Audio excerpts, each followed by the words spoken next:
नमस्कार दोस्तों, कैसे हो? आई बहुत अच्छे होंगे। फ्रेंड्स, केवीएस इंटरव्यू के रिगार्डिंग एक सवाल भी बार बार पूछा जा रहा है कि सर मेरी इंग्लिश है ना बहुत वीक है और मैं कैसे वहाँ पे इंग्लिश में जवाब दे पाऊंगा या जवाब दे पाऊंगी।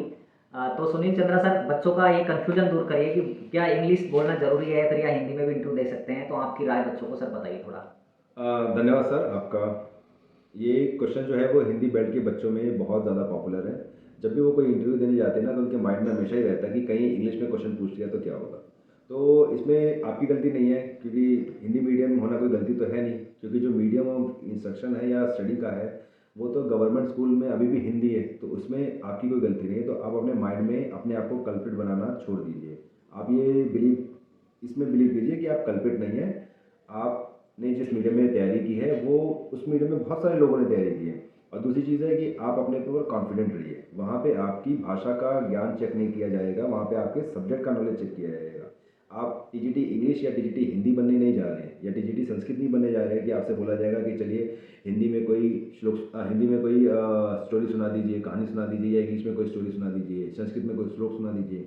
तो फर्स्ट ऑफ ऑल ये कोई भाषा का पेपर नहीं है, ये सब्जेक्ट का पेपर है। तो उनका मेन फोकस रहेगा सब्जेक्ट से रिलेटेड क्वेश्चन आंसर्स को करने के लिए। हाँ, आप कुछ चीज़ों को अपने माइंड में रख सकते हैं कि जैसे आप जब भी क्योंकि हमें ये भी ध्यान में रखना पड़ेगा कि केवीएस में जो स्टडी हो रहा है ना वो एनसीईआरटी की इंग्लिश मीडियम की बुक्स का हो रहा है। तो आपको एटलीस्ट इतना तो पता होना चाहिए कि जो आपके सब्जेक्ट से रिलेटेड कॉमन वर्ड्स हैं वो इंग्लिश में उनकी टर्मिनोलॉजी पता हो। जैसे आप नेशनल इनकम बोलें, राष्ट्रीय आय ना बोलें वहाँ पे, या ऐसे ही सिंपल जैसे अगर आप साइंस बैकग्राउंड से रिलेटेड बच्चे हैं तो आपको कोशिका बार बार कोशिका नहीं बोलना है, आपको वहाँ पे सेल का यूज़ करना है। मतलब आप अपने सब्जेक्ट से रिलेटेड जो इंपॉर्टेंट टर्म्स हैं उनको आप मेमोराइज कर लीजिए इंग्लिश में, ताकि आप वहाँ पे उन वर्ड्स को इंग्लिश में बोलें।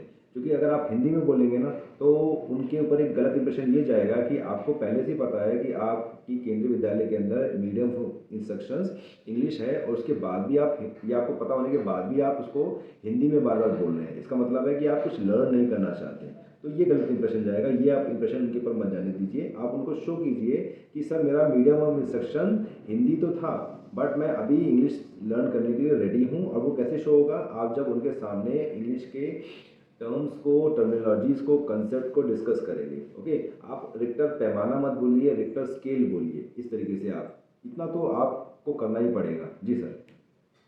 सर बिल्कुल सही बात है। इसके अलावा सब्जेक्ट नॉलेज आपका चेक हो गया पेपर में, ये बड़ी बात है, लेकिन उसके बावजूद भी आपको इंटरव्यू में भी सब्जेक्ट नॉलेज दिखाना है।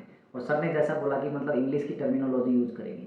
तो सर कॉन्फिडेंस और प्रेजेंटेशन का भी कोई मतलब मायना है क्या इंटरव्यू में? थोड़ा सा बताइए। सर जब भी वो आपसे क्वेश्चन पूछेंगे तो निश्चित तौर पे आपसे आपके सब्जेक्ट से रिलेटेड ही क्वेश्चन पूछेंगे। तो उसमें अगर आपकी सब्जेक्ट के अंदर नॉलेज है तो कॉन्फिडेंस तो ऑटोमेटिक आ जाता है ना। तो अब कॉन्फिडेंस के साथ आपको प्रेजेंटेशन भी देना है। जैसे प्रेजेंटेशन में हम लोगों का एक मेन इंपॉर्टेंट फीचर रहता है कि जब आप प्रेजेंट कर रहे हैं ना तो आप अपने सब्जेक्ट तक लिमिटेड नहीं मत रहिए। जैसे आप सोशल साइंस पढ़ा रहे हैं तो social science is not a single subject, it's a combination of geography, history, civics और इकोनॉमिक्स। तो आपके जो अप्रोच होनी चाहिए ना वो मल्टी डिसिप्लिनरी होनी चाहिए। तो जब भी आप मल्टी डिसिप्लिनरी अप्रोच देंगे ना तो प्रेजेंटेशन आपका ऑटोमेटिक बेटर हो जाएगा। जी सर। और सर एक और मैं अभ्यर्थियों को सुनिश्चित करना चाहता हूँ कि हम जो बैठे हैं, हम भी मतलब शुरू में आपकी तरह ही थे ना। हम भी जब हिंदी मीडियम के अभ्यर्थी रहे हैं, हिंदी में पढ़ा है स्नातक तक या स्नातकोत्तर तक, और उसके बावजूद हमने जब केवी का इंटरव्यू दिया। सर आपको कैसा लगा? आपसे ज़्यादातर प्रश्न हिंदी में पूछे गए या इंग्लिश में पूछे थे सर? जी सर, मेरे से ज़्यादातर प्रश्न हिंदी में पूछे गए थे, और सोशल साइंस का एग्ज़ाम इंटरव्यू जयपुर में ही होता है। तो वहाँ पे इतना ज़्यादा इंग्लिश पे फोकस, मतलब इतना इंग्लिश पे जोर भी नहीं देते हैं। लेकिन इतना तो आपको करना पड़ेगा कि आपको टर्मिनोलॉजीज कंसेप्ट को आपको पढ़ना पड़ेगा। ऐसा नहीं कीजिए जैसे आपको डेमो देने के लिए बोला तो आप वहाँ पे टॉपिक का नेम इंग्लिश में ना लिख के हिंदी में लिख रहे हैं। ये मत कीजिएगा, क्योंकि उनको पता है कि उनको क्या, आपको भी पता है कि इंस्ट्रक्शन का जो लैंग्वेज है वो इंग्लिश है। तो आप वहाँ पे हिंदी में लिख के काम गलत कर देंगे। तो सिंपल है, आप इतना तो प्रिटेंड कर ही सकते हैं। जी सर। तो अभ्यर्थियों यही सलाह है कि भैया सर ने जो बोला है कि टर्मिनोलॉजी या मेन मेन जो वर्डिंग है उसको आप इंग्लिश में लर्न कर लें। इससे उनको लगेगा कि ये जो टीचर बनने जा रहा है इसमें सीखने की क्षमता है, लर्निंग करने की क्षमता है, पोटेंशियल है, और ये केवी के लिए प्रॉफिटेबल है। जी, यहाँ पे एक बात ऐड करना चाहूँगा। देखो, जैसे हम लोग भी टोटल हिंदी मीडियम के ही हैं, तो बस जब यहाँ आए तो हमें भी इंग्लिश बोलना नहीं आता था। लेकिन धीरे धीरे जब आप बार बार इंग्लिश एक ही किताब को बार बार पढ़ेंगे तो आपके कुछ सेंटेंस अपने आप ही माइंड में फ्रेम होने लग जाते हैं। फिर यहाँ जो बच्चे होते हैं, बच्चे भी इतना माइंड नहीं करते हैं कि आपकी इंग्लिश कितनी अच्छी है कितनी ख़राब है।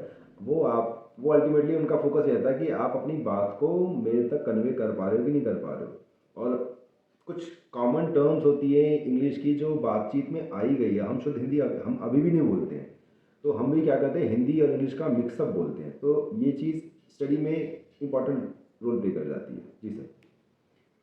तो धन्यवाद सर। मुझे लगता है कि इतना पर्याप्त है, और फिर भी अगर आपके कोई डाउट्स हैं तो आप कमेंट करके बता दीजिए, और वीडियो को लाइक शेयर कीजिए और सब्सक्राइब कर दीजिए चैनल को अगर पहली बार विजिट कर रहे हैं। मिलते हैं अगले और शानदार वीडियो के साथ, तब तक के लिए नमस्कार, टेक केयर, बाय।